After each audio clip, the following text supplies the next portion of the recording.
I think the common sort of narrative or story out there that when it comes to farming and growing food, it's either farmland or it's woods or it's set aside. And what I'm most excited about are the ways of farming that can incorporate all the functions of a pasture, all the functions of a woodland, and then support pollinators and wildlife.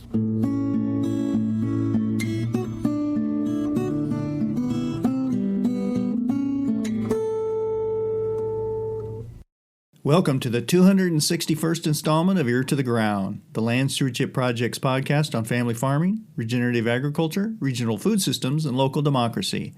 I'm Brian DeVore, editor of the Land Stewardship Letter. At its most basic, silvopasturing is a system of integrating livestock grazing with wooded habitat. Livestock and woods have a mixed history, with overgrazing often resulting in wrecked habitat. But managed rotation of grazing has shown great promise for balancing farming and habitat improvement. Ecologists are excited by the potential this system holds for giving farmers an economic incentive to preserve healthy timber and control invasive species. This holds special promise in areas of the upper Midwest where oak savanna habitat, which is open meadows interspersed with trees, once dominated much of the region, but which has been all but completely replaced by row crop fields and development, as well as decimated by invasive species. And on an August morning, Dana Burtness wanted to make one thing crystal clear. Good silvopasturing management does not entail simply turning animals out amongst the trees and forgetting about them, especially on a day like this. A steady, drought-breaking downpour was in progress, making the soil vulnerable to damage caused by livestock activity. While leading a wet group of Practical Farmers of Iowa Field Day participants past Nettle Valley Farm's grazing paddocks and down into a wooded valley, Burtness described the careful rotational system she and her husband, Nick Nowen, used to raise heritage breed hogs. The farm is near Spring Grove in the heart of southeast Minnesota's driftless region,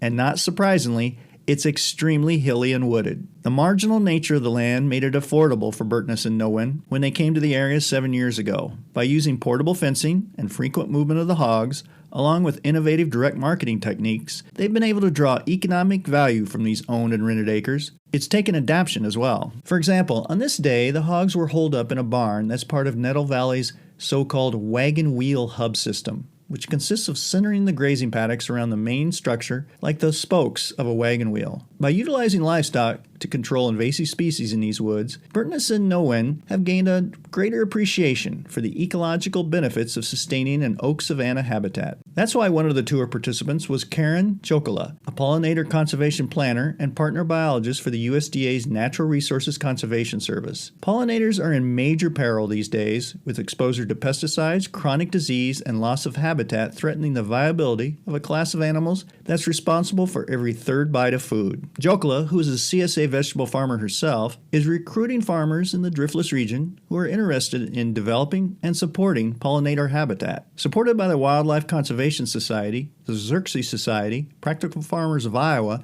and the U.S. Fish and Wildlife Service, Chocola is helping farmers optimize habitat in places like remnant woods. Chocola is especially excited about working with Nettle Valley, where the enhancement involves using a combination of invasive species removal and seeding of pollinator-friendly grass and forb species on the forest floor. Those grasses and forbs will benefit pollinators as well as provide forage for livestock, which in turn can help control the return of invasive species. While taking shelter on a porch during a torrential rainstorm, Burtness and Chocola described how working lands conservation can help balance profitable farming with restoration of wildlife habitat. Burtness started out describing Nettle Valley's system of raising hogs and how they've had to adapt to produce livestock on this marginal land. So instead of the pigs being purely on pasture, so just out in the middle of a field surrounded by electric fencing with their shade and shelter and feeders and waters and that entire setup being mobile, we center our pastures around the pig hub or the pig barn, which is permanent in place, and then we move the pastures around it. So if you sort of envision the spokes of a wagon wheel, the spokes are the pasture paddocks, and then the hub is the barn in the middle of it. And that, in our experience, especially at our scale, this year we're finishing about 75 hogs, just gives us a lot more flexibility when it comes to farming with soil health and farmer happiness and livestock happiness all in balance. And that's like, this is a good example today. We're getting a downpour, thankfully, because we've been in a drought. But if they were out there right now, they'd be doing a lot of damage to the soil, probably. Yes, they'd be liquefying the soil, especially with a heavy, heavy downpour. When it's just a little bit of rain, quarter inch, half an inch, especially when it's been so dry, they don't really do all that much. They focus on grazing, but in a downpour like this, they'll immediately try to start making a wallow, and that's what we want to stay away from. So right now, the pigs, as we speak, are in their pig barn in a deep bedded system, snuggled up in the hay. Yeah, and they look very happy. A lot of this is, you have a combination of rented land and owned land here that you're farming, but a lot of it is what people would, just driving by, call marginal land. It's not prime corn, soybean land. There's a lot of wooded land here, very steep land. The kind of system that you're using, the silvopasturing system, must be a key way to get some, frankly, economic value out of that land. Exactly. That's a great way to put it. And as a beginning farmer, that was the only kind of land we could afford. We would have never been able to get prime tillable land, especially since we had to go through the FSA funding timeline, which took half a year. No seller is going to wait around for that to happen. So it's for a beginning farmer, it's who wants to own land. It's a good way of getting your foot in the door, getting started with livestock, especially ruminants on quote unquote marginal land. There's a lot you can do to thin out the woods, which is what we've been doing. It's a sort of oak and elm savanna remnant, and we've been clearing it out with using forestry mowing, and then our incubatees have been using their ruminants to clear out the hillside. So eventually we'll have 67 acres of pasture and then silvopasturable woods. Right now we're getting there. We're not there yet. Describe the forestry mowing, the system that you're doing. What's that all about? For anyone listening, I highly recommend you go onto YouTube and look up some forestry mowing videos. It's essentially a mulcher on the front of a skid steer, and it can go through and just mulch right to the ground any sort of multiflora rose or honeysuckle bushes or prickly ash or even small box elders or dead logs on the ground. There's some forestry mulchers that are powerful enough that, not that you'd want it to do this, but can mulch up a T-post, just to give you a sense of the power. So we hired a local for $175 an hour to go through and do a pretty fine mulch of anything undesirable. So they'll keep small apple trees or a small oak, but and then leave the largest trees alone. But then mulch to the ground everything else. Obviously, you're getting rid of some of the invasive species, and what are some of the other benefits to that system? Yeah, we're getting rid of the invasive species. Then we are also planting a shady pasture mix from Albert Lee seeds. We've got a lot more forage coming in, and also, it's just more enjoyable to be able to see through the woods and walk through the woods without being just scratched to heck by multiflora rose and other species. Allows more sunlight to come down so that natives and spring ephemerals in the seed bank can start to flourish. Because I don't know if you've ever walked around in a woods just choked out with honeysuckle. Not much is growing beneath it. And so that can lead to a lot of erosion as well. And so this is hopefully reducing erosion, increasing habitat for pollinators, increasing our enjoyment of it, probably increasing the value of it as well, and then obviously provides forage for livestock. This Xerxes Society project, Karen described it a little bit. It sounds like a really interesting way to kind of integrate kind of that working lands concept a little bit with what you're doing here. Why are you interested in this? I think the common sort of narrative or story out there that when it comes to farming and growing food, it's either farmland or it's woods or it's set aside pollinator habitat.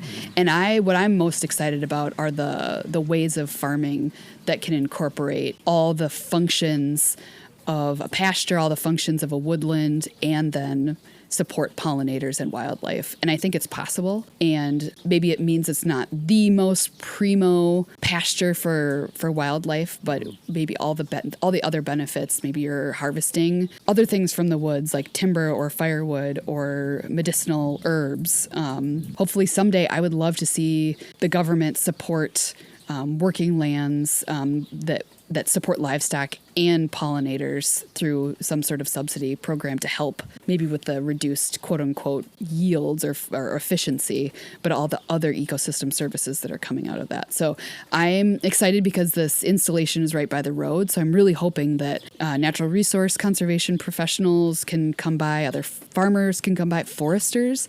I think a lot of foresters have been burned by people just putting the cows in the woods and forgetting about them. And I want to be able to illustrate that we can do all of these things at once, and it can be good for everybody and everything involved. Yeah, you bring up a good point that you had brought up earlier was natural resource professionals. They're not real thrilled about livestock in woods in particular, but when they think about hogs in woods, they're horrified. Yeah.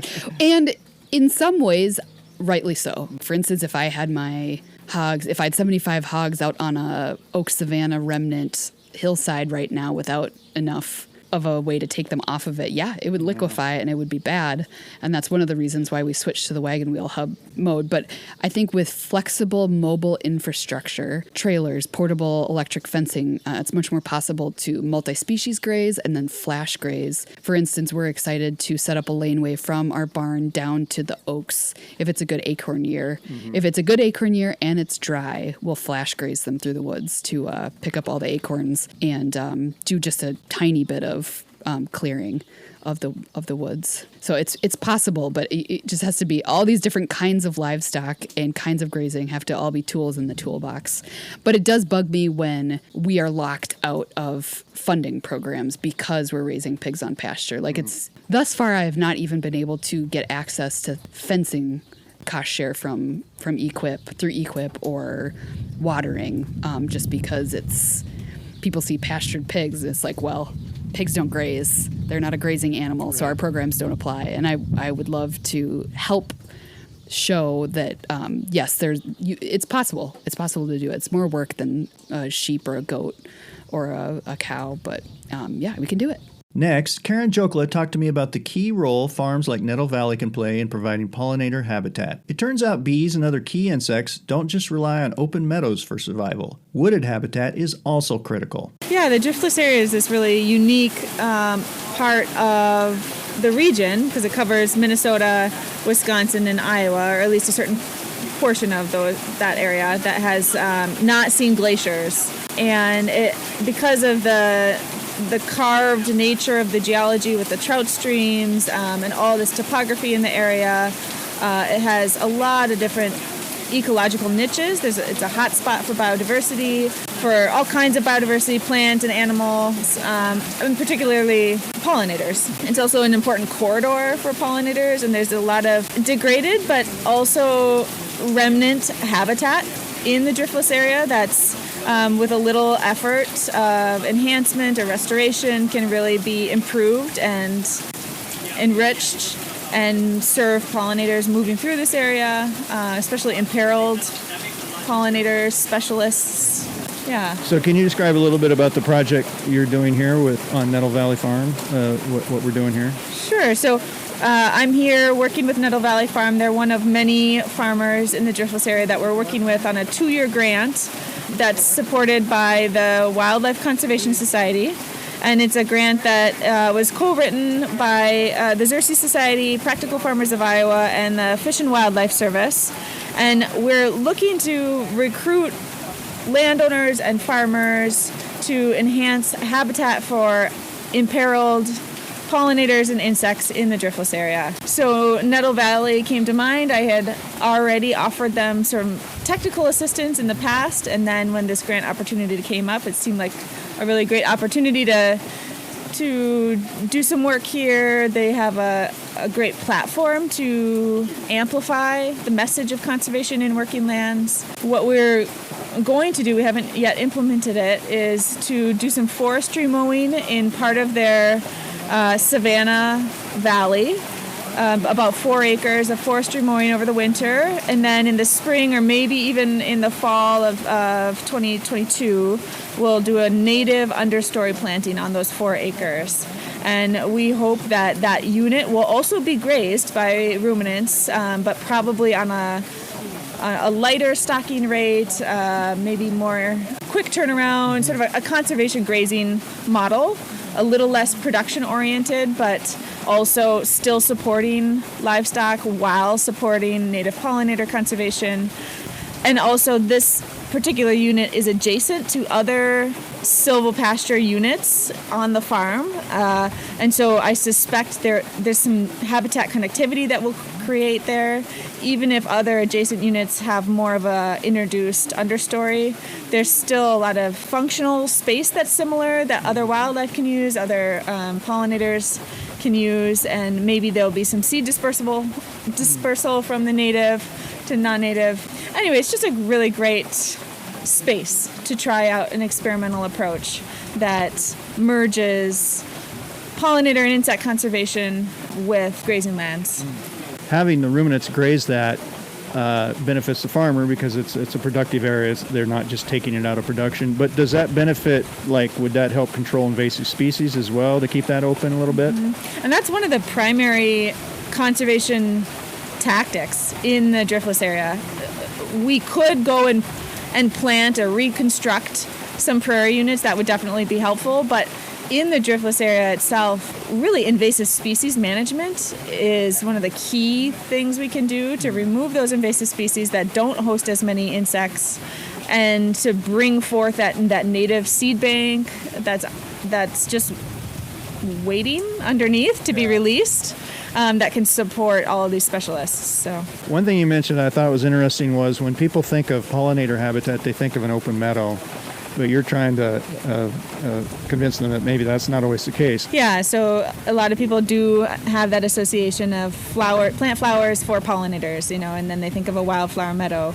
But pollinators really exist in all of our native ecosystems. They might use certain areas for just one part of the season. They might for foraging for flowers or, butterflies and moths are pollinators as well, and their larval stages, like caterpillars, feed on vegetative material.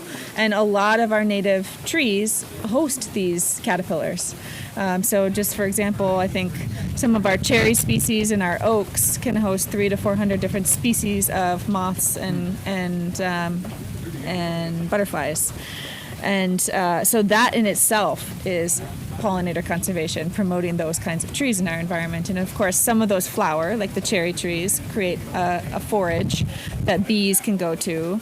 And then that, of course, after the bees have visited, then it creates fruit for other wildlife. So yeah, we're still learning a lot about how trees support bees, especially. It's an area that's a little harder to sample. You can imagine trying to climb up into trees to figure out who's visiting in the canopy is a little more tricky than netting in a prairie. Yeah. So there's a lot of really interesting research coming out on trees and pollinators. But around here, our savanna habitats are essential for pollinators because they can support that forage element, the nesting requirements in terms of whether they're nesting in the ground or in old woody stems or snags of trees. There's also a pesticide refuge element in some of these areas. Usually those are parts of farms or in the farming landscape that don't get as much pesticide drift in them. And then the other thing is that forested areas or savanna areas can create habitat corridors or connectivity to disperse wildlife as well as invertebrates. I know a lot of maybe people who are very interested in pollinator habitat and really concerned about the problems that invertebrates are having and other wildlife would be surprised maybe that working farms can help that habitat. I guess how important is it to show that you can have, particularly livestock, in a natural habitat situation? You were saying when you drive around the landscape, you look at some of these pieces and, even a working farm's landscape can really be good habitat. Yeah, I think a lot of the more marginal acres on farms tend to be wooded, and what I really like about the silvopasture system is that it's reintegrating. It's allowing people to interact with those parts of the farm and paying attention and observing and clearing out the invasives and creating space for humans, for livestock, for other wildlife to move through there in ways that have just,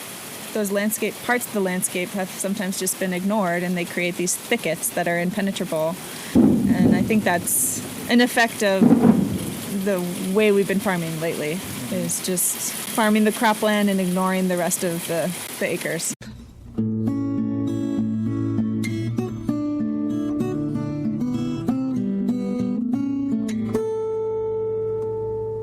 For more on the role regenerative farming can play in creating and supporting pollinator habitat, see the podcast page for episode number 261 at landstewardshipproject.org. If you have comments or suggestions about this podcast, contact Brian DeVore at bdevore@landstewardshipproject.org, or you can call 612-816-9342. By the way, it helps us greatly if you can give Ear to the Ground a rating on iTunes, Stitcher, Spotify, or whatever podcast platform you utilize. Thanks to Laura Borgendale, Western Minnesota musician, for Ear to the Ground's theme music. And a special thank you to all of Land Stewardship Project's members who make initiatives such as this podcast possible. If you're not a member, visit landstewardshipproject.org to learn how you can support LSP. Thanks for listening.